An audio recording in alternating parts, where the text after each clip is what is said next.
gimana bisa seorang anak bungsu ngelangkahin si kakak yang paling tua dalam urusan kekeluargaan, bahkan sampai di sana sampai pada nurut. Ada statement dari salah satu polisi di India juga. Trauma. Bahkan selama gue berkarir di kepolisian gak pernah nemu yang kayak gak ada gitu. Ini pertama kali yang bikin gue agak trauma gitu. Makanya akhirnya banyak yang menyebutkan kalau ya betul ini adalah ritual gitu loh. Tapi mereka tidak ada satupun dari mereka yang mengantisipasi kalau akan berakhir seperti ini.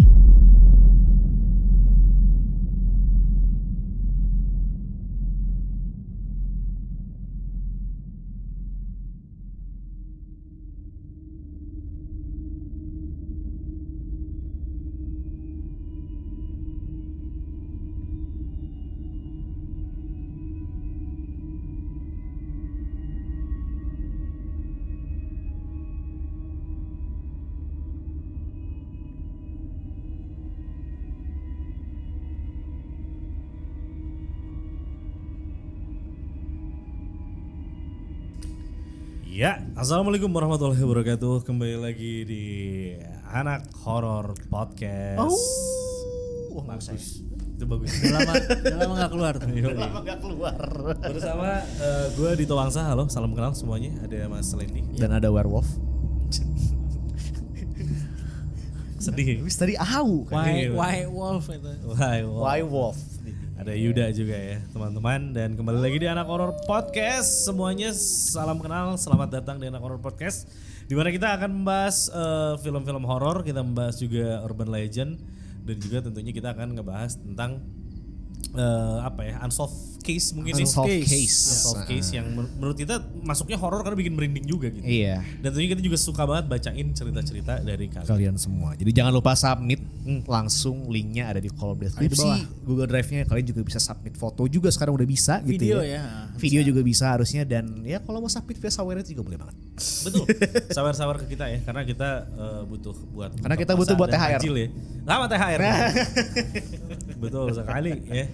Oke, jadi kita akan ini datang dari negara yang biasanya terkenal dengan dua hal yang ya signifikan nih.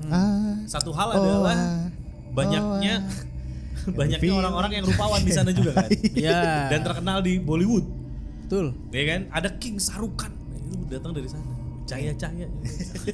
Betul sekali.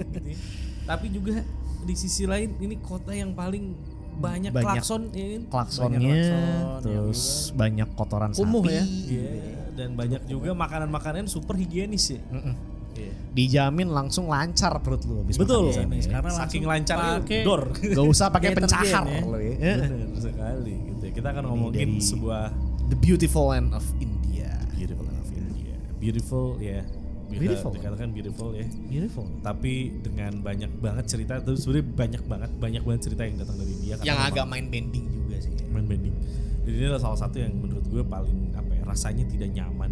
Ada cerita ini nggak? Bisa bikin portal Doctor Strange gitu? Itu bukan India dong. Oh, Nepal itu. Oh iya Nepal. Sorry. Itu Nepal ya. Itu Nepal. Iya sebelahan sih. Tetangga. Ya, tapi yang pasti ini rasanya tuh tidak nyaman mendengar ceritanya. Walaupun maksudnya banyak banget ya kisah di seluruh dunia tentang pembunuhan dan sebagainya gitu ya. Cuman yang satu ini datang dengan sebuah premis yang unpredictable. Dan to be honest, dari semua dokumenter yang pernah gue tonton, ini sukses lah bikin gue merinding lah. Rasanya tuh uncanny ya. Dan pembawaannya pun juga ini dikomentarkan di Netflix ya guys. Jadi judulnya adalah House of Secrets ya. House of Secrets, The Burari Death ya. Ini juga mungkin thanks dari pembawaan Netflix juga yang mungkin top notch banget, editingnya juga keren gitu ya. Itu bikin makin merinding juga gitu. Burari Death jadinya. Betul. Dan ini terjadi di kota Delhi. Ya. Di mana ini ibu kota sebenarnya. Tapi Delhi sama New Delhi itu beda gak sih? Beda ya? Beda. Gue kira ini tuh New Delhi gitu. Ya kayak ini ada Kebayoran Lama, Kebayoran Baru gitu. Tapi kan New York gak ada York doang. Iya. Ini kan yang dibahas Delhi sama New Delhi gitu. Sabar Mas. Soalnya dia bawa contohnya langsung Kebayoran Lama, Kebayoran Baru. Iya. Ya kan ada. Berarti lu boleh bawa New York dong. Boleh bawa juga dong New York sama York dong. Ya kan, kalau itu ada New-nya maksud gua. Mungkin kalau New York-nya ada yang tidaknya gitu, New York-nya doang ya bisa gitu. Nggak bener, tapi bener premisnya udah. Kenapa York nggak ada? New York nggak ada Kenapa Yorknya New York doang? gak ada Yorknya doang gitu Ya, kan. bener juga. Bener. Menarik. Amerika tolong jawab ya. Iya. Tapi yang pasti apa namanya? Ini Burari ini ternyata di Delhi, dan Burari ini merupakan sebetulnya Burari ini kan sektor ya, kayak Antapani gitu kalau di Iya. sini namanya, Ciwastra gitu, semacam itu ya. Lebih mirip Ciwastra. Gue kalau orang Bandung mungkin gue akan bikin perbandingannya kayak Ciwastra lah ya. Kayak Ciwastra. Jalan Mungkin. sempit yang seharusnya udah dilebarin, terus Iya. banyak truk, banyak bus, banyak mobil, motor. Gitu Oh ini ya. salah satu yang kawasan kumuh juga sih. Kawasan- Di sana gitu. Kalau di Jakarta apa ya? Kalau di Jakarta nggak tahu maksudnya. Jakarta Cipulir. Pasar- Klender. Lu kebayang gak sih Sangat besar. pasar Cipulir lagi banjir, lagi macet nih? Kayak gitu gak sih? Ya hampir semua sih kalau gitu. Ciputat juga sama. Ciputat juga Kampung sama. Melayu juga sama. Iya kan? Banyak dah pokoknya kalau di Jakarta. Ya, tapi yang pasti ini daerahnya cukup kumuh sebetulnya, bukan daerah yang oke gitu ya. Tapi yang jadinya menarik adalah ini terjadi di sebuah keluarga. Korbannya bisa dibilang korban lah ya. Korban. Itu 11 orang. 11 orang. Jadi there lies keluarga yang namanya adalah Cundawat family, Cundawat family. atau bisa disebut juga sebagai Batia family. Batian family. Mereka ini adalah pengusaha susu. Betul, di daerah situ ya. Nah, pengusaha susu dan Punya punya toko dan bisnis mereka sukses. Karena selain punya toko susu juga punya toko kelontong biasalah, warung-warung gitu. Warung kelontong. Nah, bahkan salah satu anaknya juga punya toko kayu gitu lah. Mereka orang yang cukup sukses lah. Ya, di daerah untuk jadi orang daerah gitu ya di situ. Ya sebetulnya nggak susah hidupnya gitu. Gak susah. Dan Terus dikenal kan jadi kayak dikenal. si Pak ini nih gitu. Si Pak ini kenal gitu kan. Tetangga-tetangga mereka juga semuanya pada kenal sama keluarga ini. Mereka sukses, kaya tapi gak sombong juga lah. Jadi koneksinya banyak, teman-temannya banyak, mereka Bunch terkenal of ramah. humble people lah. Pokoknya Yes. ini keluarga humble lah gitu ya. Keluarga humble. Keluarga humble yang banyak teman gitu mereka. Yes. Oke, dan kehidupannya kayaknya kalau kita ngelihat ini dari 11 orang ini kita perlu nyebutin dulu family tree-nya kayaknya. Untuk membuat sebuah konteks dulu nih. Oke. Silakan Yuda. Jadi generasi pertama nih ya kalau gue nggak salah, karena memang ini ada 3 generasi yang tinggal di satu rumah ini. Ya. Jadi dimulai dari yang namanya Bhopal Singh. Ya, Bhopal Singh ini nikah sama Narayani Devi. Ya, ini berdua punya anak. Ya. Mereka punya 3 anak. Anak pertama yang laki-laki paling tua itu namanya Bhuvnesh. Bhuvnesh. Nah, yang kedua ini ada anak perempuan namanya Batia, Pratibha Batia. Pratibha Batia. Nah, kemudian anak paling kecil bungsu, ketuker, namanya Lalit. Ya. Tiga-tiganya akhirnya nikah juga nih. Cowok nih yang Lalit ya. Lalit cowok. Jadi yang cewek cuma si Pratibha doang. Yang di tengah. Ya, anak tengah tuh cewek. Tiga-tiganya juga akhirnya nikah. Pratibha udah nikah, punya 1 anak tapi janda akhirnya, udah cerai. Nah, kemudian si Bhuvnesh ini juga akhirnya nikah sama mana ini namanya ya. Mungkin kalau istrinya Bhuvnesh mungkin kita kesampingkan dulu karena sebenarnya nggak terlalu penting, atau maksudnya dia salah satu korban tapi bukan signifikan lah ke kasus ini gitu ya. Bhuvnesh punya anak. Bhuvnesh punya anak.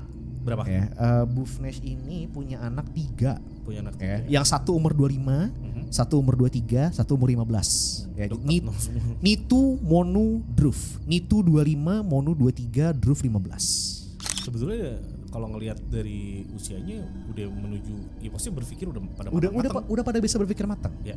Seharusnya. Ya. Ya. Lalu sih. Nah, kemudian yang penting nih, ya, yang person of interest kita di sini adalah Lalit dan Tina.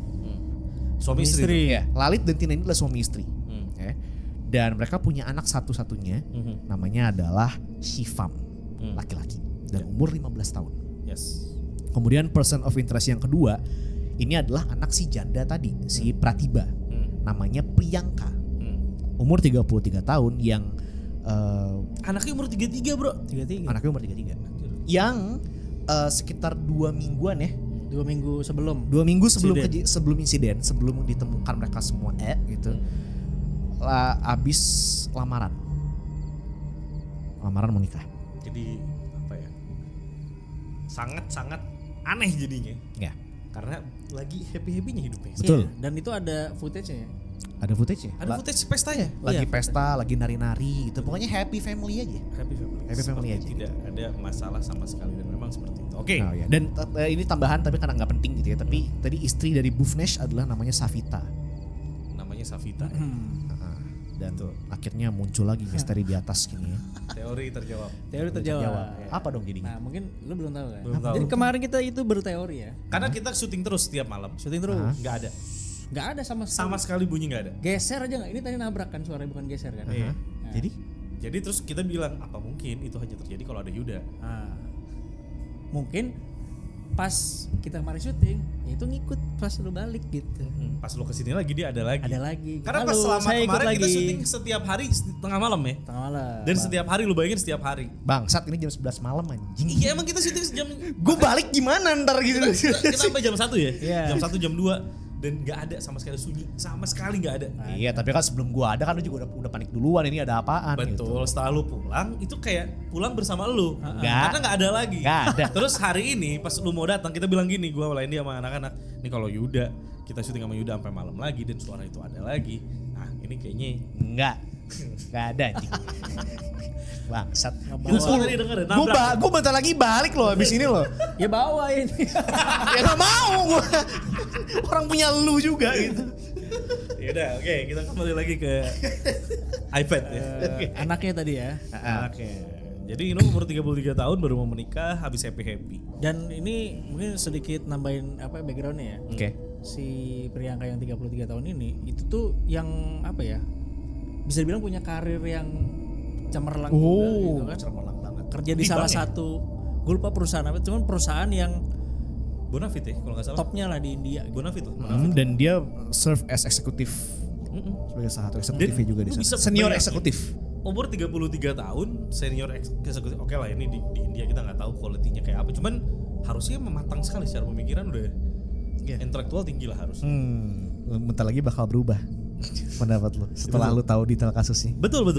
Itu dia yang menarik dari sini. Nah, ini semua menjadi fenomenal. Ini terjadi di tahun 2018 dan terjadi di bulan Juli. Jadi ditemukannya 1 Juli 2018 tapi mereka melakukannya berarti di tanggal 31 atau 30 sih?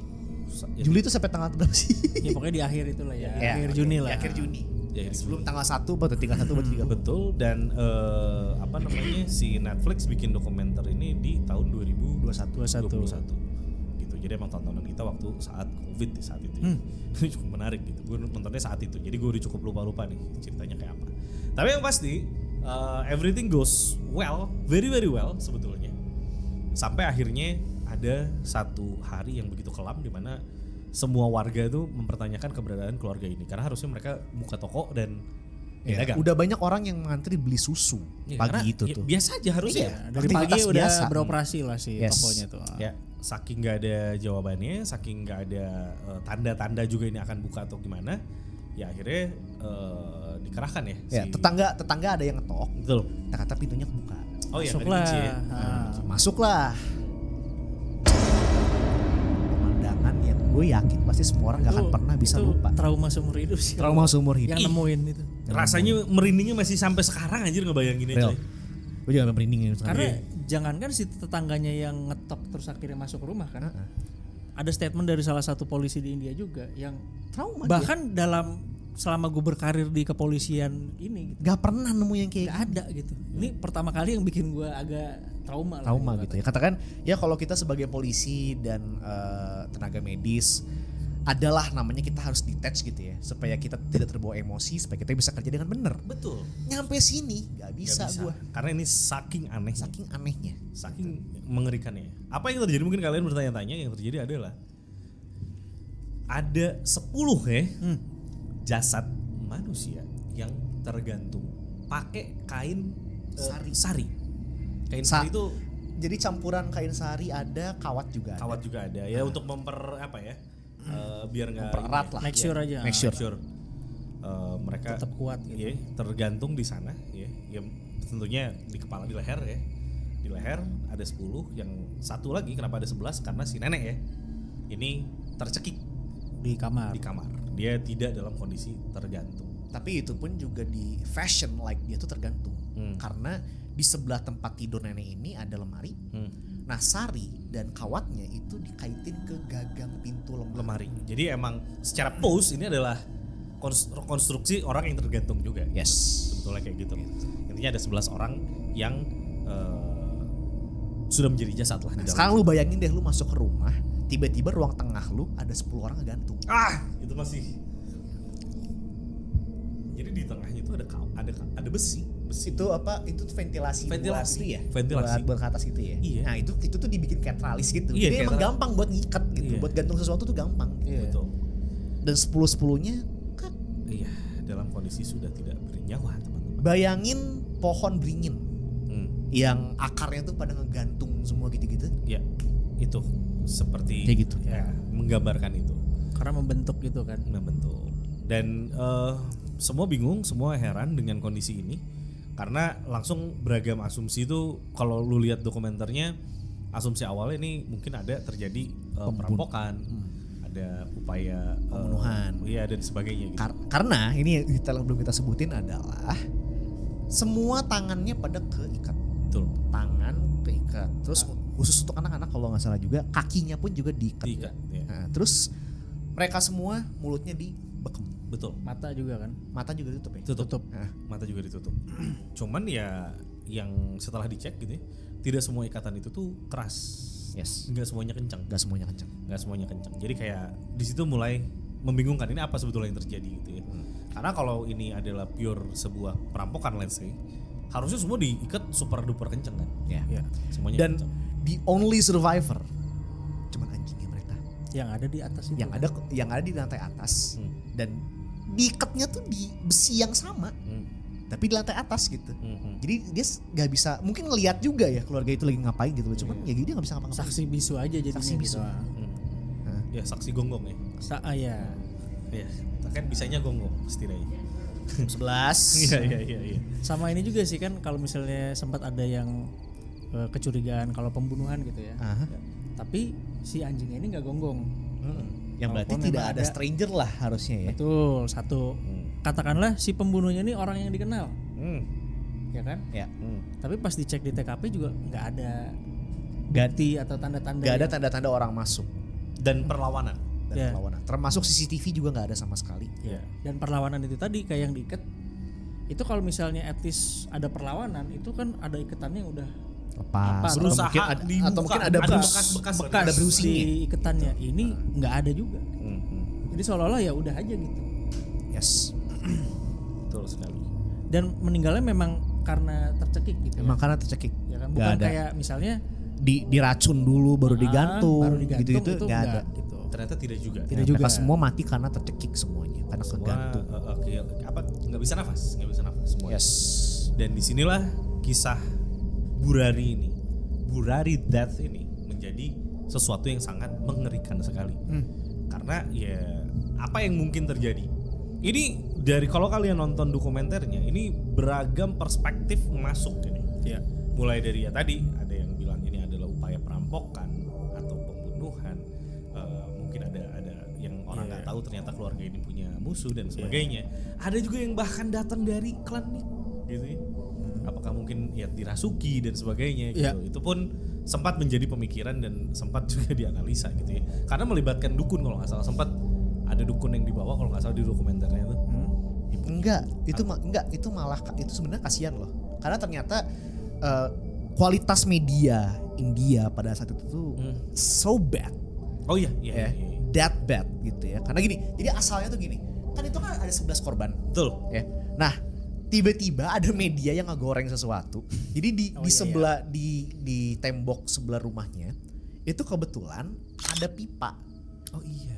Ada di tembok itu ada pipa yang muncul. Kayak saluran pipa Jumlahnya gitu. kebenaran 11 biji. juga. Iya. Jadi kalau nggak salah teori dari si orang itu tuh setelah dia terikat nanti jiwanya Bisa keluar lewat pipa lewat itu. pipa gitu kan. Itu meledak di dia. Betul, itu meledak banget banget dia saat gitu. itu. Nah, akhirnya kan kontraktornya ditanya. Si kontraktornya bilang enggak, mereka memang kayak gitu. Dan saya akui memang karyawan saya itu pada malas. Jadi pipa yang udah bengkok suka mereka pakai. gitu. Jadi makanya kelihatannya pipanya nggak semuanya lurus, tapi kayak ada yang bengkok. Nah orang-orang tuh nyangkanya bengkok itu tuh kayak karena ada bentuk-bentuk yang bengkok, jadi kayak mirip banget nih sama orang-orang posisi orang yang lagi ngegantung gitu. Seolah-olah. Nah kontraktornya udah kena, anaknya yang kena. Anak kontraktornya. Kontraktor itu punya anak cewek dan pakai baju merah lah, baju India merah gitu ya, tradisionalnya mereka. Akhirnya dituduh ini tantrik, dukun gitu loh. Ya itu maksud gue. Sampai itu kegoreng banget, itu ramai banget. Kegoreng banget, muka dia di mana-mana dituduh macam-macam, kasihan sih. Tuh. Padahal nggak ada hubungan. Dia bilang, bapak saya, klien bapak saya banyak, saya aja nggak pernah tahu sih klien bapak saya siapa aja. Ya, pasti itu wajar. Ini Kenapa saya tiba-tiba dituduh? kayak wah berarti ini jahat banget gitu kan, demi exposure gitu kan media. Udah bodo amat lah gitu. At least dari dokumenter ini media India pada saat itu emang jahat banget ngegorengnya. Jahat banget. Nggak peduli udah. Udah nggak peduli lagi. Iya, nggak peduli. Pokoknya yang penting ini berita rame, ngangkat. Ya gue dapat udah exposure. goreng semua gitu. Goreng. Betul. Jadi mulai kemana-mana. Jadi yang tersebar di India bahkan yang paling mengerikan nih salah satunya yang tadi, yang masalah praktek perdukunan dan sebagainya ini malah lebih santer terdengar daripada apa yang mungkin sesungguhnya sedang ditelusuri apa yang terjadi si keluarga Cundawat ini. Yes. Apa sih sebetulnya yang terjadi sama mereka gitu. Karena di hari-hari sebelumnya saat di track back gitu ya teman-teman, semuanya tuh baik-baik aja. Nggak ada sesuatu yang terlalu mencurigakan. Sampai akhirnya ketemu juga masalah tadi si siapa namanya? Anak yang umur 33 tahun itu baru Priyanka ini baru aja mau merit. Jadi tanggal 17 Juni Priyanka ini adalah anak dari Pratiba ya. Pratiba ini adalah janda dan dia adalah anak tengah dari si nenek Devi tadi.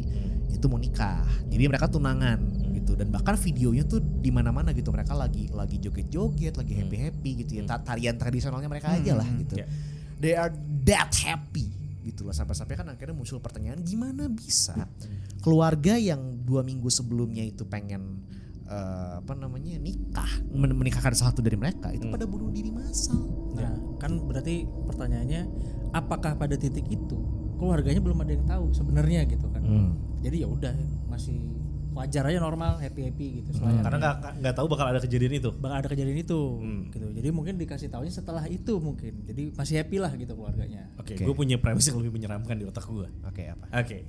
Bayangin kalau sebetulnya mereka akan melakukan itu willingly dan mereka nggak ngerasa itu bakal bahaya buat mereka. Karena they do believe itu harus dilakuin. Setelah dilakuin mereka akan baik-baik aja. Itu ngeri banget sih kalau kayak gitu. Kalau sampai itu ya berarti itu top notch kengerian itu. Karena kalau misalnya nggak ada perubahan sebenarnya ada. Jadi kalau nggak salah dari anaknya yang cowok tuh ada 2 orang, itu katanya tuh tiap weekend dia tuh pasti main sama temennya lah. Main sepeda sama main kriket kalau nggak salah. Ya kan? Tapi sebulan sebelum kejadian itu mereka nggak datang. Dari yang sebelumnya itu pasti ada gitu. Selalu datang. Nah, itu mungkin dianggap perubahan. Tapi ada satu hal lagi yang mungkin Yuda mau sebutin sekarang. Berarti udah siap faktanya ya? Sudah siap menuju ke faktanya. Karena ada sesuatu hal yang ditemukan dan ternyata ini asal muasal akar dari segala masalah yang terjadi. Silakan Yuda. Karena lu pasti akan ngeri setelah denger ini. Yes. Ada alasannya kenapa kayak misalkan tadi anak-anaknya jadi nggak bergaul sama temen-temennya gitu kan ya. Yes. Setelah rumahnya diinvestigasi habis-habisan, ditemukanlah sebuah diary. Entry pertamanya tahun 2007. Entry terakhirnya like a few days sebelum 1 Juli 2018. Jadi beberapa hari sebelum kejadian dan sebelum mereka ditemukan. Di entry terakhirnya tertulis dengan jelas posisi mereka menggantung. Itu tuh kayak semacam instruksi mereka tuh harus ngapain, mereka tuh harus naiknya pakai gimana, mereka harus ikat leher mereka kayak gimana, how to lah gitu ya, digantungnya kayak gimana. Even sampai disebutin kalau si nenek Devi ini ya kan ada 10 orang yang gantung. Satu kan enggak. Nah si nenek Devi ini itu diinstruksikan kalau dia itu harus digantung di lemari. Karena dia udah nenek susah untuk ngelakuin ritual itu kan. Iya, iya. So down to the minute details pembunuhan atau kematian mereka tertulis di diary itu. Kematian massal tersebut teman-teman Sudah diinstruksikan. sudah diinstruksikan dengan, jadi itu kayak buku tutorial lo ngerti? Kayak guidebook. Yes. Iya. Nah, Gimana caranya? isi dari guidebook ini ternyata bukan cuma itu doang. Jadi ketika diteliti ke belakang-belakangnya belakangnya, Yes. ini tuh udah kayak pedoman hidupnya mereka. Hmm.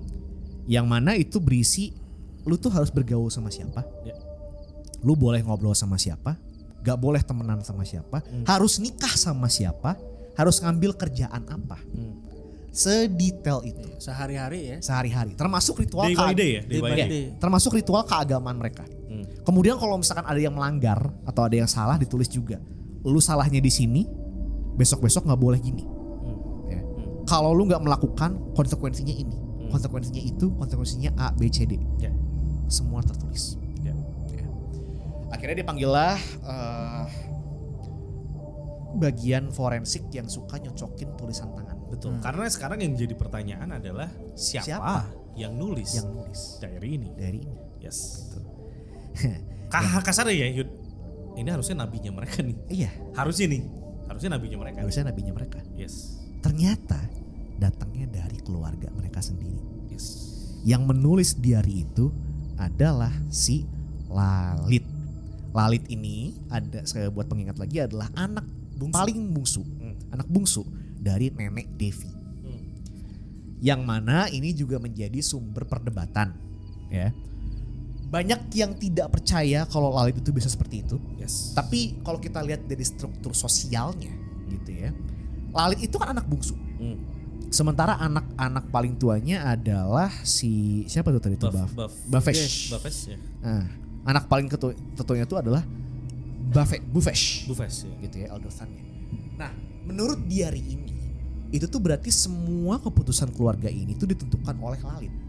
Gimana bisa seorang anak bungsu ngelangkahin si kakak yang paling tua Untuk dalam urusan kekeluargaan, bahkan keputusan keluarga. sampai cara detail. bunuh diri mereka Betul. aja sampai pada nurut. Nah ini yang sebetulnya dilema kan. Orang-orang ngeliatnya kayak nggak mungkin deh dia melakukan ini, nggak mungkin. Dan apa sih istilahnya tadi, Tina.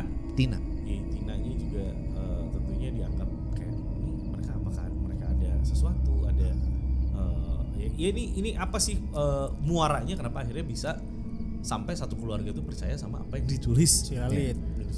Bahkan semua juga akhirnya pada berpikiran buruk sama Tina ya, karena wah ini mah Tina ya karena itu berasa biasanya jadi kambing ratu. hitam. Iya. berasa jadi ratu dong dia gitu kan. Ya namanya juga adalah istri yang tinggal di keluarga mertua. Iya. Istri tinggal di mertuanya. Normalnya kan pasti nggak bisa macem-macem Iya, gitu kan, iya, harus iya. gimana. Ini tiba-tiba jadi kayak ratu, semua diturutin gitu. Betul. Ini Tina sama Lalit udah pasti mereka ada sesuatu. Betul. Dan setelah ditelusuri lebih dalam lagi, Ternyata ya. ternyata dianggap si Lalit ini memang mendengar ya katanya bisikan-bisikan dari si mendiang Ayahnya. Ya. Bahkan awalnya mendengar mungkin kan. Iya Ya, katanya setelah itu bener-bener masuk nih ke dalam tubuhnya si Lalit. si Lalit katanya. gitu. Yes. Ada masanya lah gitu. Betul. Yes. Jadi memang ini yang nggak diketahui oleh banyak orang. Banyak orang. Gitu. Bahwa emang ada fase di mana Lalit ini katanya mendengar itu. Dan itu deh gue yang tetap bikin gue bingung. How Lalit convincing keluarganya yang cukup intelek sebagian besar.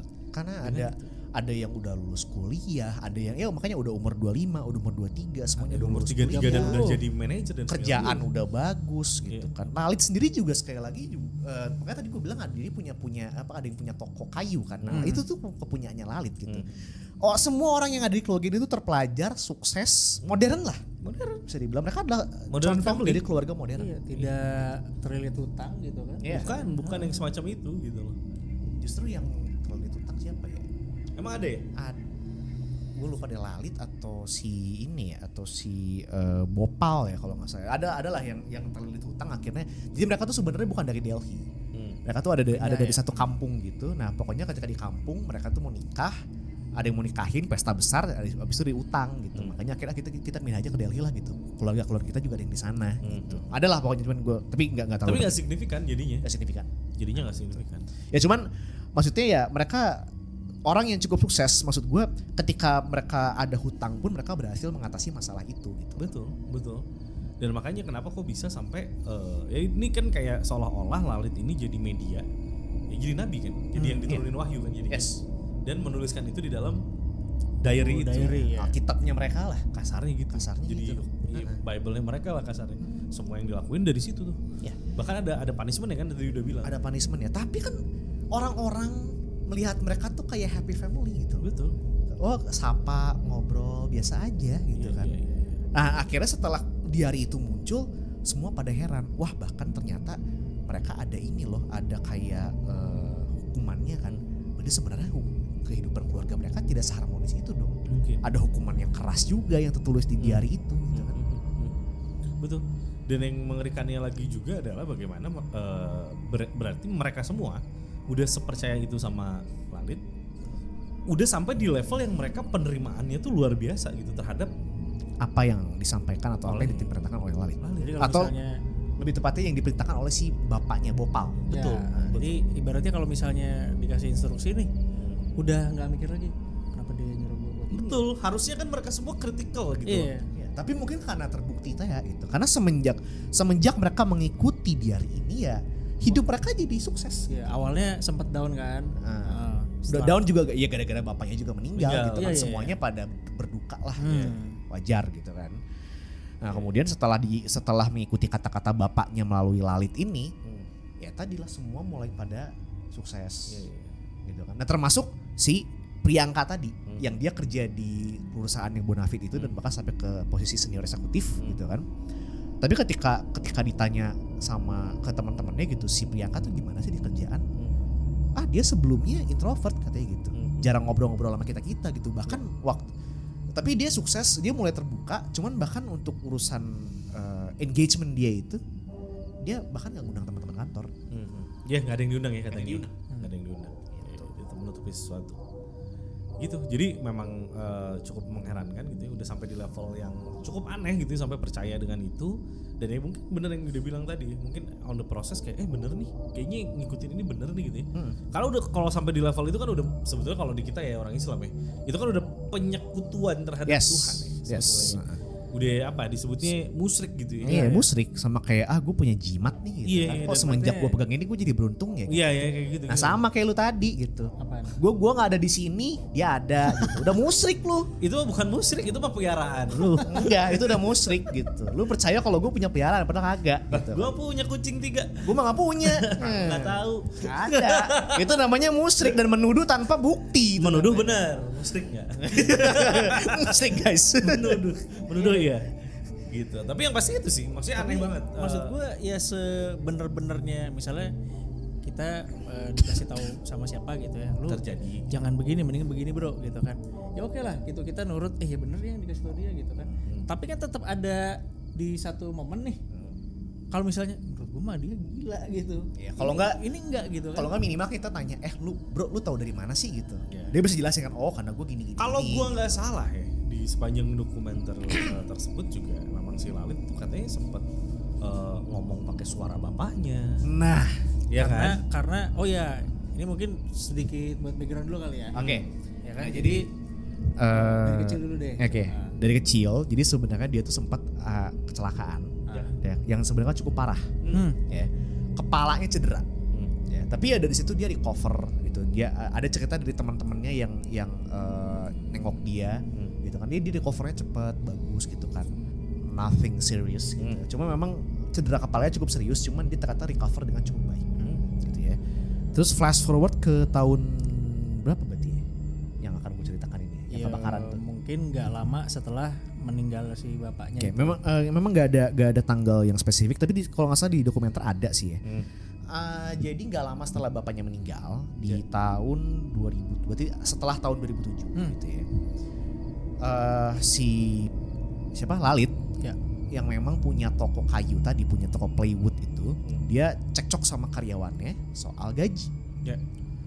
Karyawannya nggak terima, dihajar si Lalit, dimasukin ke dalam tokonya dikunci dari luar, dibakar. Nah, itu Sadis gila, banget, ya. gila memang. Ya. Memang upaya pembunuhan kalau gitu ya. Tapi ini India ya, jangan lupa. Tapi ini India. Nggak ada ini Inspektur Vijay nggak datang waktu itu. Telat nanti kan belakangan. Oh iya. Kalau nggak itu aja Inspektur Singham. Ntar ditampar pental tuh. Mental pakai belt gini. Oke. Setelah Terus dibakar.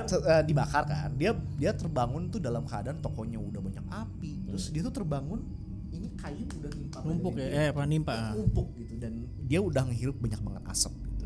Tapi dia masih sempat nelpon Karsinogen ya harusnya itu berarti ya. karsinogen. Iya. Nah, dia udah tapi dia sempat nelpon si Bufnesh, ngasih tahu tolongin gua. Ini toko dibakar, gua kejebak gitu. Oke, flash forward dia berhasil dikeluarin dengan selamat. Tapi semenjak kejadian itu dia nggak bisa ngomong.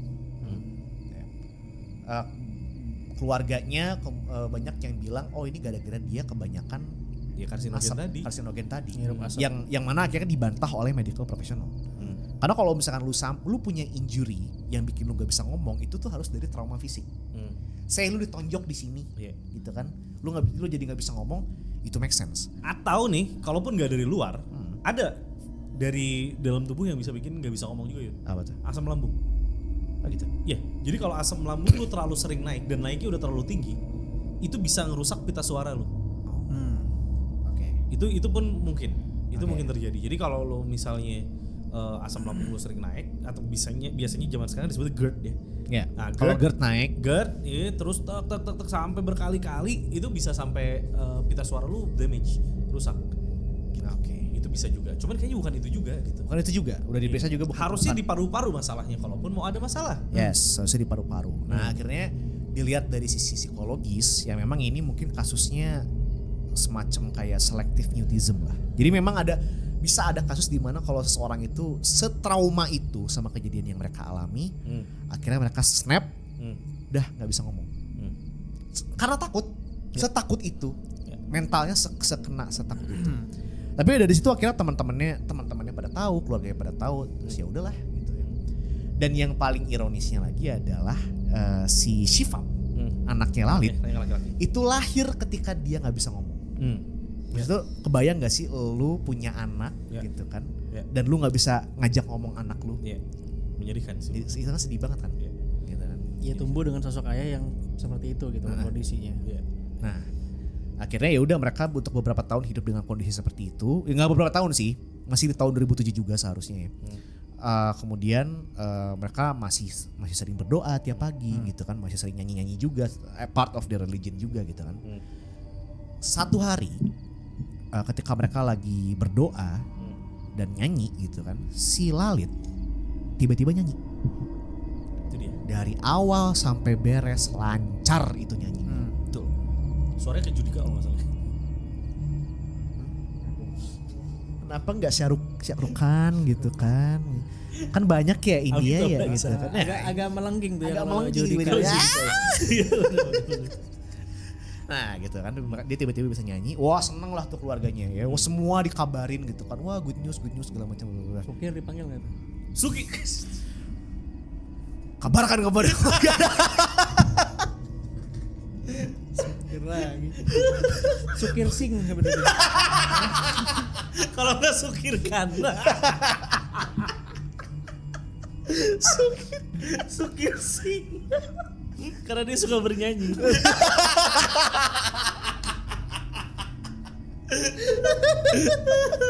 Lalu bisa dilanjut.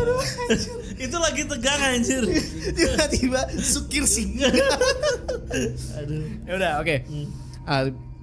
Kabarin. Nah akhirnya setelah itu barulah si Lalit ngaku kalau dia mulai mendengar suara bapaknya tadi. Dan jadi bisa ngomong lagi ya saat setelah dari itu ya. Ya Itu triggernya di situ. Iya, itu Gitu. triggernya di situ. Kenapa jadi wah dari yang nggak bisa ngomong akhirnya bisa Jadi ngomong. lagi. Nah, Dan akhirnya dia bilang ini suaranya suara dari bapaknya. suara dari bapaknya, dan bahkan keluarganya sempat mengakui ya, dan teman-teman dia didengar juga cerita sama teman-temannya kalau suaranya itu berubah, mirip kayak suara bapak. Nah, itu tuh yang lebih meyakinkan gitu kan seolah-olah. Ya gitu. Awal-awal cuma nggak dengar suaranya, makin sini dia ngaku kalau gue dirasukin sama Arwah bapaknya lah kasar. bapak kita, kakek kita, yaitu si Bopal Singh tadi. Lu suka nyanyi juga. Makanya bisa nyanyi. Ini kita Gitu ya. ini kita gini-gini nggak apa-apa kan ya? Ya jangan lah, kita turut berduka ya dengan keluarga itu ya. Yalah anjir. Nah, iya gitu. Nah. Jadi pakai nanya lagi kita gini-gini nggak apa-apa ya? Ya apa-apa dong. Jangan sih harusnya. Nah, makanya akhirnya ada penjelasan yang sebenarnya buat gue cukup satisfying. Ya. Ingat game Senua? Psychosis Ya. yang banyak suara dari mana-mana. Betul. Nah, trauma dari dia kecelakaan di masa muda, Betul. kemudian trauma dari dia kecelakaan di api, Yes. itu akhirnya bikin Lalit jadi snap. Ya. Dia akhirnya mengalami yang namanya psychosis. Nah, ternyata ada kasus di mana seorang yang mengalami gangguan jiwa itu bisa nular ke orang lain. Ternyata menular gitu. Menular. Yang itu disebut sebagai shared psychosis Ya? Shared psychosis. atau Folliedux. Itu cara bahasanya gimana sih? Folliedux. Folliedux ya bener ya? Folliedux. Nah, kegilaan untuk bersama. Gitu loh. Folliedux. Massive madness sih. Massive madness ya. Dan memang untuk Folliedux ini hanya bisa terjadi kepada orang yang mungkin punya close bond dengan orang. Itu Jadi kalau misalkan tiba-tiba lu psikosis, Mas Randy bisa kena. tapi itu di DC kan gitu kan? Iya Pak? DC. Ih waktu Joker, satu Oh, iya, kota iya, jadi iya. Joker. Iya, iya. Semua orang jadi pengen jadi Joker itu loh. Ya makanya film yang kedua judulnya Folliedux. Iya. Ya kan? Akhirnya ke-share sama si Harley Quinn gitu kan. Sih, itu gitu. Ini ya, kalau misal mau cari referensinya. Iya, kalau misalkan Kayak kayak gitu. referensi yang ya fiksi dikit lah. Tapi itu kalau yang kasusnya kayak gitu kan untuk orang-orang yang mungkin merasa relate dengan si Tidak harus relate. nggak harus relate. Tidak harus relate, tapi dia punya close bond. Ya, punya hubungan yang dekat dan ya melihat dari keluarga ini mereka memang se-happy itu, sedekat itu ya it's a possibility. Akhirnya semuanya kena dan akhirnya ya mungkin mereka semua juga ya mungkin relate juga dari kehilangan si Bopal ya. Mungkin karena sosok Bopal itu kuat cukup banget lah gitu. kuat banget dan memang terlalu influence-nya tinggi sekali kan. mereka semua kehilangan sosok Bopal dan ternyata Bopal katanya masih hidup. Ya udah. Dirinya Lalit gitu kan. Nah, tapi memang ya mungkin agak self-serving juga gue nggak ngerti ya. Karena dari diary yang mereka yang dituliskan itu spesifik menyebutkan kalau pemimpin kalian adalah Lalit. Kalau kalian gak nurut sama Lalit, akan ada hal yang buruk menimpa Lalit dan istrinya si Tina. Dan berarti kalau nggak nurut sama Lalit, nggak nurut sama si gua Ades Gak Bopal. nurut sama gue gitu. Jadinya kan. Dan lu nggak akan bisa sukses. Gitu. Ya. Dan spesifiknya adalah dari kejadian mereka gantung diri itu ternyata adalah pembuktian iman. Betul. Oke, here's the creepiest one. Yud, ceritain Yud. Sebetulnya di buku tersebut setelah dilakukannya ritual tersebut harusnya apa yang terjadi menurut tulisan tersebut? Ada cerita di mana mereka akan saling melepaskan gantungannya. Dan Dan akan muncul sosok Bopal dari air. ini yang berarti mereka percaya kan? Nah itu ya. Jadi gantung kalian semua harus bergantung sebagai bentuk dari iman kalian kepada Tuhan. Selayaknya katanya pohon ya. beringin nih katanya. Seperti pohon beringin. Siapkan baskom atau ember gitu ya. Dan seraya warna air berubah, aku akan bangkit. Jadi yang mereka percaya adalah setelah itu terjadi ritualnya, warna airnya berubah, keluar. Ya whatever that means lah kalau nggak ya. Iya, Nggak tahu juga. Kemudian Kemudian ada lanjutannya di mana mereka akan saling turun, saling melepas ikatan gitu. Ya, but obviously it never happens gitu. Makanya akhirnya banyak yang menyebutkan kalau ya betul ini adalah ritual gitu loh. Tapi mereka tidak ada satupun dari mereka yang mengantisipasi kalau akan berakhir seperti ini. karena ujung-ujungnya masuk Netflix sih. Gak ada berdukanya ini dari tadi. Emang masuk Netflix kan. Kan gue pernah nanya tuh waktu yang ini kayak Nyiroro Kidul nggak bisa diganti baskom atau ember gitu. Nggak bisa. Waktu di Summon. Iya waktu pas cerita yang nginep di mana tuh. Betul, ya betul. Kan? Nah ini Bopal bisa nih. Dia kan bukan Nyiroro Kidul dia. Iya. Iya. Kalau dikasih itu yang keluarnya Bopal gitu. Oke, jadi Banyak hal berbahaya yang harus di-cut. ya sayang banget ya. Mungkin Selain di Disney. member kali ya nanti ya. Kayaknya member aja kali. Jadi member aja kali ya. Mas Lendi sih.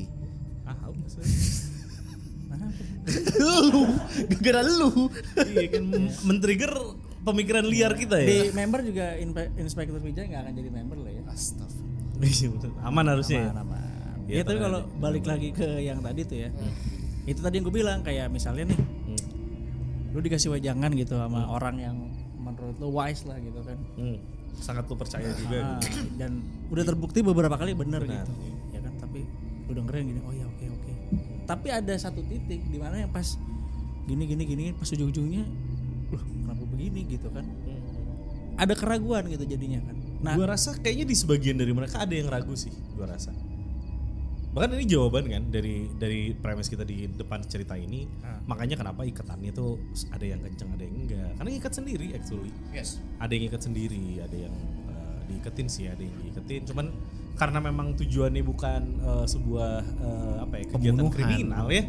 Jadi ngikatnya juga bukan ngikat kasar gitu. Ya, tapi yang anak kecil yang diikat pada keras. Ya berarti di situ mereka juga udah antisipasi kalau anak-anak ini akan takut. iya, mereka juga belum sepercaya itu. Ini anak percaya 100% sama omongan gua misalnya. Yang paling kecil tuh kan berarti 15 tahun. Ya anak-anaknya Lalit gitu. Iya. Anaknya Lalit sama anaknya Bufnes itu dia dua-duanya 15 tahun. Mereka yang paling kecil. Tapi kalau yang belasan-belasan gini, sebenarnya ya itu yang paling rentan menurut gua untuk dipengaruhin ya. Dipengaruhin gini. Karena mungkin iya. dari kecil hidupnya udah Kayak gitu. dimasukin doktrin terus gitu. Harusnya ini yang umur 23, 25 yang udah mulai bisa mikir gitu kan. Harusnya bisa. Karena masuknya doktrin itu kan setelah dia umur udah dewasa gitu. Ya. Kalau yang sisanya tuh. Betul. Jadi sebetulnya kalau gue sih ngebayangin anak kecil terlepas bagaimanapun ngelihat kondisi yang grim kayak gitu Pasti akan ragu, panik, pasti akan takut. makanya diikat gitu. Diikat Maksudnya lebih diikat keras. kaki sama tangannya. Satu diikat sama ditutup kan Iya, matanya gitu. betul. Biar nggak ngelihat apa yang terjadi. Wah pasti kan itu kan adalah struggle buat lepasnya. Dikit-dikit mah gitu ya. Iya gitu kebayangnya mah. Iya, karena seikhlas dan serido-ridonya gitu dia mau melakukan itu, pas kecekik kan pasti refleks tubuh ya. Minimal mata nggak ngeliat nih. Suara dah pasti denger gitu kan. Gitu-gitu Nah, ya. ada tuh gitu-gitunya gitu kan di satu ruangan Iya, dan aduh, berapa ngeri orang banget, gitu. Ngeri banget sih itu. Dan nggak bisa ngapa-ngapain gitu kan Iya, ngeri banget sih itu. kasarnya. Ya satu orang yang bisa menolong mereka semua adalah orang yang menginstruksikan itu semua gitu. Which is Lalit. Dan lalu diikat juga kan? Ikat juga dia. Dia make sure kan. Akhirnya juga ikatan dia yang paling nggak bener sih. Ya karena Yang kan cukup diikat loose sendiri. Karena diikat sendiri. Ya itulah ya teman-teman nih, gue nggak bisa manjangin lagi sih. Ini Nah, tapi kalau gue mau geser ke arah klinik sedikit nih, ya. Boleh. Karena ada satu hal yang menurut gue cukup menarik di sini. Jadi si Bopal Singh ini waktu mau nikah sama Devi, dia nggak punya uang. Oke. Memang orang yang nggak punya duit, tapi cukup cukup diterima sama keluarganya Devi. Ya, pokoknya emang disayang banget, diterima banget, bahkan sampai punya pekerjaan yang dikasih sama bapaknya Devi. Emang basicnya agama kondo ya dia. What if dia bapaknya Devi sebenarnya, lu udah gua cariin kerjaan, lu berutang sama gua. Oke. Utangnya lead to this. Utangnya lead to this. Why? Ya let's say bapaknya mungkin kayak punya kepercayaan klinik apalah gitu, atau Tapi member kan anaknya jadi kena juga. member of maybe mungkin emang ke situ gitu. Arahnya bisa aja. Mungkin dia bapaknya dia adalah member of something sekte tertentu gitu ya. Ya apa kita nggak perlu percaya apakah khasiatnya bener atau enggak, tapi pembunuhannya atau efeknya ternyata orang mati, bisa Atau mati. enggak, sesimpel kayak ini deh, pesugihan gitu. Pesugihan. Ya misalnya lo dikasih kaya nih. Nah, tapi nanti di ujung ada konsekuensi kan. Konsekuensinya ini. Entah tumbal anaknya meninggal biasanya Atau anaknya cacat. kerabat lah gitu kan yang terdekat. Kayak gitu-gitu. Nanti keturunan lu akan melakukan ini. Gitu. Lu harus terima. Jadi dikasih di awal, nah bayarnya di ujung nih ntar gitu. Yang menanggung adalah anak cucu lu gitu.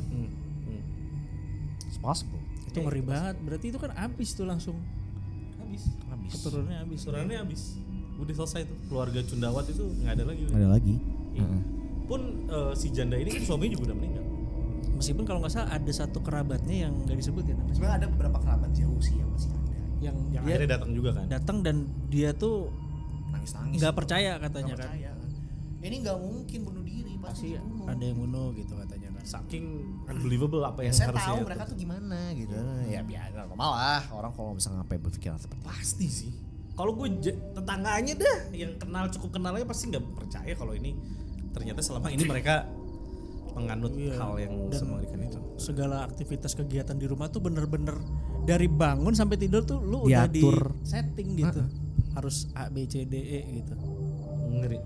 Ini salah satu case yang lagi-lagi mengerikan ya. Dan sekarang remain unsolved atau sudah close kah? Ya akhirnya orang banyak percaya ke shared psychosis tadi. Dan personally gue juga sih. Karena akhirnya kasus ini juga bikin beberapa ya orang-orang yang at least yang terlibat di dokumenter ini akhirnya membuka percakapan tentang mental health issue juga gitu loh, kayak ya ini kan ya namanya kepercayaan orang timur atau orang Asia ya. Yang namanya kalau lu punya masalah di rumah udah orang-orang gak usah tahu gitu kan. Terus si Lalit juga sebenarnya sempat disuruh untuk ke psikolog ketika kasus dia nggak bisa ngomong. Oh iya. Nah, Tapi nggak mau. Nggak mau. Karena ya di India juga masih punya kepercayaan kalau orang gila lu ke psikolog gitu. Sama kan. lah ya kayak kita di sini. Gak mau gitu. Tapi jadi gue muncul satu pertanyaan lagi sih di kepala gue. Apa nih? Apakah pada dasarnya dari awal Lalit yang emang udah punya akal bulus juga gitu? tapi led tuh apa gitu. ya, Ya, kepercayaan dia sendiri aja gitu kayak. Oke, bisa juga. Iya kan? Gitu. Tapi itu kan juga bisa stemming dari pengalaman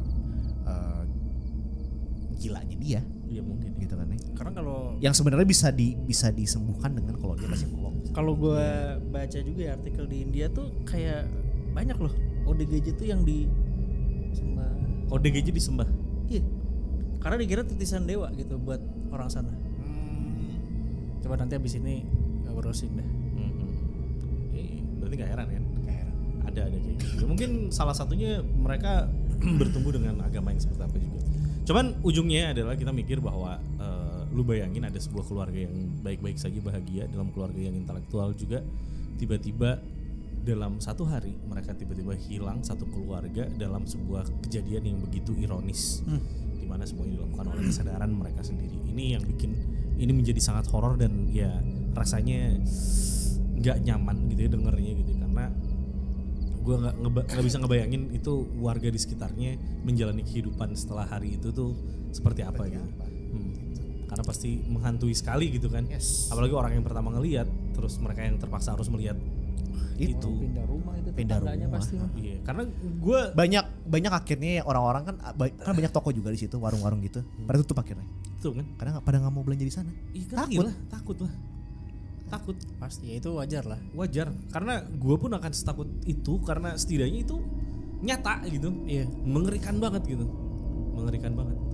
Karena gue pernah untuk menutup nih, ini kejadian masalah ini juga tahu nih. Apa nih? Waktu ada yang bundir Di deket masjid dekat masjid. agung. Itu Dirinya gimana coba? itu loh bapak-bapak naik ke atas Megatron yang saya foto. Oh, itu bukan yang di dekat mall itu ya? Iya, itu kan masjid apa sih? Alun-alun kan masjid Oh non? iya. Ini harus Masjid Agung benar. Masjid Agung. Itu nggak ikut ya ke waktu itu ya? Enggak, kita justru taunya bukan di dekat Masjid Agung. Di yang ada toko bukunya itu, mall dekat toko buku itu loh. Bukan ya? Bukan di situ ya? Oh. Bukan. Tapi ingat kan kejadian itu? Tahu. Jadi gua sama teman-teman gue tuh lagi pelatihan bisnis youth. Pelatihan bisnis gitu karena nginep di salah satu hotel di dekat situ, Jalan Asia Afrika situ. Itu hari Kamis. Nah, besokannya itu ya Jumat. Nah, Jumatan lah kita di situ di Masjid Agung gitu ya. Jumatan di Masjid Agung ada seorang bapak gitu naik ke atas Megatron. Ya apa buat jembatan. Dia naik gitu. Kita ngelihat dia naik ngapain gitu ya. Si bapak dia naik. lompat. Enggak, terus kita ya udah sholat gitu kan. Ya. Selesai kita sholat, itu si bapak udah di atas. Dan gua dan teman-teman gua bingung gitu kan, karena polisi juga nggak ada di saat itu, belum ada polisi. Warga aja bingung gimana, dan si bapak itu kehausan, dia pengen pulang katanya, pengen nyari anaknya dan sebagainya gitu. Dan dia bilang minta air gitu, minta air. Kan Itu di luhur? Hah? Kan di luhur. Di luhur, dia teriak-teriak gitu. Jadi kan ada orang yang udah di atas ini, ada dia, ada pokoknya di atas nih ada orang yang udah ya, mau nolongin lah gitu ya. Jangan Pak. Gitu. Jangan Pak gitu segala macam. Akhirnya Turun. gua sama teman-teman gua tuh ngasihin airnya tuh. Ngasihin air, ya Pak, ini udah segala macam. So udah datanglah polisi yang ada di mobil. Ternyata ada polisi dari tadi di mobil. Emang kelakuan nih. Terus dia keluar, akhirnya baru dia bertindak mencoba udah awas gini segala macam. Di-stop lah jalan. Kita mikir nih gimana nih, kita mau jalan atau mau udah gitu. Akhirnya gue foto tuh. Itu masih zaman pet. Masih zaman pet. Gue foto, cekrek, itu keren banget. Karena lagi cerah banget. Terus kamera HP gue at that time lumayan bagus. Yeah. Jadi bagus tuh. Scenery-nya tuh bagus banget. Ada si bapak di atas gitu lagi kayak Assassin's Creed bro kan. Keren nih. Gue foto, udah gitu gue post di pet. Gitu kayak ada apa namanya? Something nih. Ada something nih gitu. Baru gue post terus gue jalan, ya udah jalan mobil disuruh minggir. Jangan ada yang lewat karena takutnya si bapak ini jatuh gitu ya. Gue jalan baru berapa langkah ada suara orang teriak. Gue ngebalik, ini di depan gini nih Yud. Langsung gini nih. Itu gue bener-bener ngelihat si bapaknya loncat. Dan ternyata ya, itu di situ gue baru menyaksikan orang bundir. Saat dia bundir gitu ya, itu dia tetap gitu loh. Iya, refleks lah. Refleks ternyata. Dia mencoba untuk nyelamatin diri lagi gitu. Iya, karena apa ya, mungkin secara psikologi kali ya. Ibaratnya orang mau bundir itu juga kan butuh keberanian. Iya, untuk melakukan itu gitu. Tapi setelah kata-kata banget gitu ya. Di tengah-tengah tuh pasti ada keraguan lagi dan flight and fight responnya masih ada. Masih ada. Karena gue ngeliat banget si bapak itu pas loncat masih tanggang gitu kena si besi-besi itu. Baru dia jatuh kepalanya duluan. Itu di depan mata kita bener-bener gini. Dan yang bodohnya adalah udah dihalangin sama polisi mobil. Itu gue masih lihat mobil Innova lewat. Jadi itu bapak jatuh tepat di sebelah dia. Which itu bakal horor seumur hidup dia kan. Karena dia akan ngelihat orang gitu kan. Di sebelah dia. Bodoh sih. Iya, maksudnya udah dikasih tahu jangan lewat gitu loh. Teriak lah, itu teriak orang yang di semua teriakan itu kedengeran, terus kita yang kayak panik, kita jalan memuterin si bapak itu dan kita masih ngeliat dia masih gitu-gitu. Iya, pasti. Belum sepenuhnya meninggal dan nggak boleh ada yang pegang kan sama polisi langsung. Iya, nggak boleh ada yang pegang segala macam. Dan nggak lama kemudian naik beritanya di mana-mana dan yang paling menarik adalah semua berita yang naik duluan itu pakai foto gue. Tanpa mencantumkan, masih ingat kan? Sumber kredit. Iya, nggak disebut. Akhirnya gue bilang itu foto gue. Akhirnya 2 hari kemudian semua foto yang beredar tuh ditulis fotonya dari Duta Wangsa. Gitu. Karena berarti kalau mau dicari masih bisa nih ya? Bisa. Harusnya masih bisa. Ya masih ntar tampilin aja berarti. Iya, itu masih bisa. Kalau masih dapat footage-nya boleh dikasih lihat. Karena itu ramai tuh se-Bandung. Dan ya itu gua aja gitu ya. Akhirnya sampai hari ini Yud, ngelihat jembatan penyeberangan rasanya nggak nyaman. Nggak nyaman sampai hari ini. Kebayang yang di Burari ini gitu maksud gue. Gimana rasanya gitu. Apalagi tetangga ya yang bener-bener kenal. Lu hidup di situ gitu kan, sehari-hari lewat pasti. Dua ada yang punya warung juga mungkin tidak saingan juga gitu Iya kan. Merinding coy. Udah yuk. Oke, gitu aja ya teman-teman ya. Silakan tulis komentar kalian mengenai kisah pendapat ini. dari Burari Death ini menurut kalian apakah ada penjelasan lain gitu. Betul. Ya. Personally gue percaya sama mental health issue tadi gitu ya. Sama. Ya, yang emang itu ditularkan harus, ya.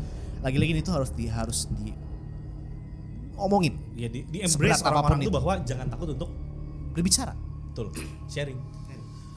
Itu aja dari kita bertiga. Sampai ketemu lagi di Anak Horor Podcast. Karena kita mau sahur dulu ya. Karena bentar lagi kita harusnya menuju sahur ya. Udah mau jam 12 malam. Yes. Gitu aja. Sampai ketemu. Assalamualaikum warahmatullahi wabarakatuh. Bye bye.